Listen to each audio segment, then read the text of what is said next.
Bienvenue sur Africa 24 dans cette nouvelle édition du 12-15. Voici les titres de l'actualité. Situation complexe au Zimbabwe. L'armée qui a pris le contrôle de la capitale Harare est assignée à résidence. Le président Robert Mugabe dément toute tentative de coup d'État. La confusion est totale. C'est un geste fort du président João Lourenço en Angola. Le limogeage d'Isabel dos Santos, fille de l'ancien président. Elle était depuis 2016 à la tête de la compagnie Sonangol, la compagnie pétrolière nationale. Et puis découverte du candidat égyptien du Mars One, Mohamed Salam, étudiant en informatique et passionné d'astronomie. Il espère faire partie du voyage sur la planète Mars prévu vers 2032.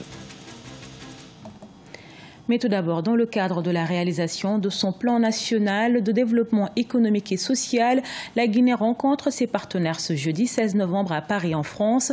Cette table ronde de 2 jours organisée par le président Alpha Condé verra la participation de 400 personnes. Principal mot d'ordre des autorités guinéennes, la Guinée, terre d'investissement. Le pays a identifié 53 projets structurants dans l'agriculture, l'énergie, les mines, l'éducation et les infrastructures. Coup d'État ou pas, l'incertitude demeure au Zimbabwe ce jeudi 16 novembre. Le pays est contrôlé depuis mardi soir par les militaires qui ont assigné à résidence le chef de l'État Robert Mugabe et procédé à des arrestations. Toutefois, cette situation n'a pas changé la vie quotidienne des habitants de la ville qui continuent à vaquer à leurs occupations. Ashley Duprat.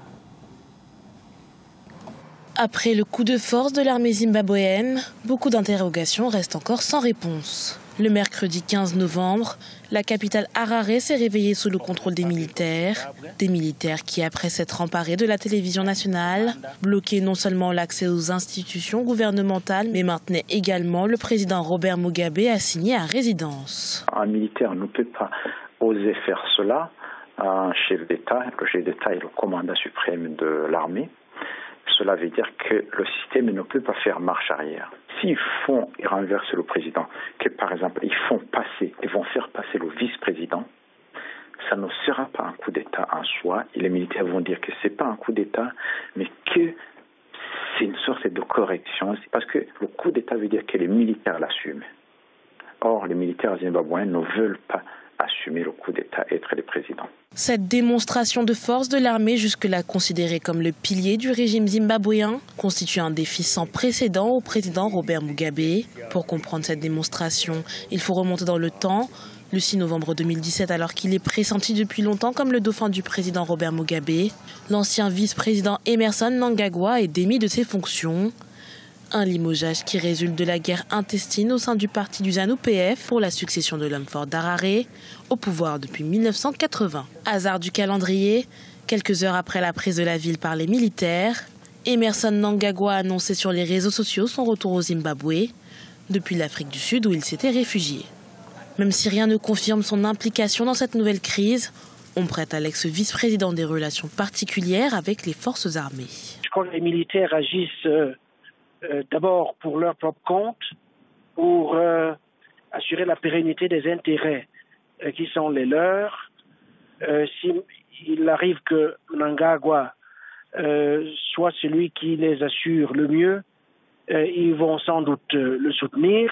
Et donc la question est celle de savoir si l'armée peut rallier autour d'elle suffisamment de soutien pour que soient dépassées les divisions et la fragmentation qui ont prévalu au cours des dernières années. Seule certitude, à Harare, la population poursuit ses activités, les commerces sont ouverts et les habitants vaquent à leurs occupations.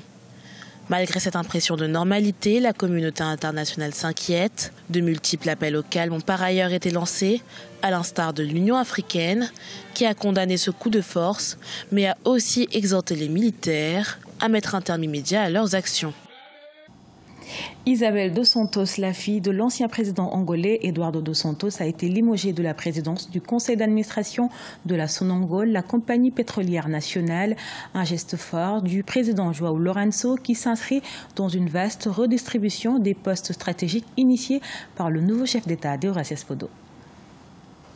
Promue à la tête de la principale compagnie pétrolière de son pays, Isabel dos Santos, fille de l'ex-président angolais, a été relevée de ses fonctions ce mercredi 15 novembre 2017. L'annonce a été faite par l'actuel chef de l'État, João Lourenço, ce dernier porté au pouvoir en août 2017 et qui avait promis de relancer l'économie du pays, mais aussi de lutter contre la corruption. Depuis que le nouveau président est arrivé au pouvoir, toute la société ne demandait que ça. Moi, je suis en train d'appeler ça le processus de normalisation de la République d'Angola. C'est la normalisation de la République d'Angola. Ce n'est pas vraiment encore des réformes, parce qu'on entend plus que ça. Mais c'est déjà un processus de normalisation de la République d'Angola, parce qu'un pays normal, ça fonctionne avec la concurrence. Si elle continue à la tête de cette compagnie-là, le président de la République n'allait pas pouvoir implémenter son programme qu'il a présenté aux électeurs.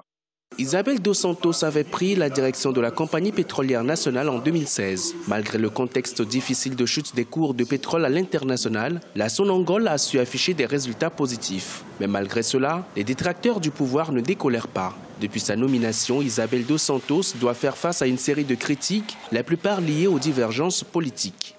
J'ai l'impression que cette purge anti-riche qui s'opère va se construire une légitimité, de se construire également un entourage de personnes sur qui il pourra lui aussi compter pour essayer de maîtriser l'appareil d'État, parce qu'on risque évidemment de se retrouver un peu comme un pantin dans un système. Et la figure de la fille de Dos Santos est une figure très forte, tant politiquement que économiquement, parce qu'elle a un pouvoir économique extrêmement puissant. Est-ce que c'est la peur justement de toutes ces influences, la politique et économique de Dos Santos qui explique que sa fille a été mise, cette administration soit mise à l'écart?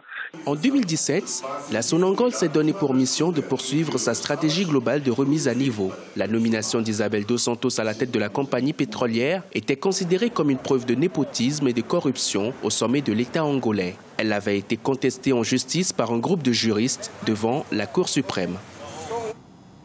Depuis plus d'un an, la région du Poul en République du Congo est en crise, une situation qui a déjà fait 138 000 déplacés selon les Nations Unies, des déplacés désormais en sécurité mais qui vivent dans le plus grand dénuement, notamment à Kinkala où l'aide internationale se mobilise. Reportage de notre correspondant Deva Panzo.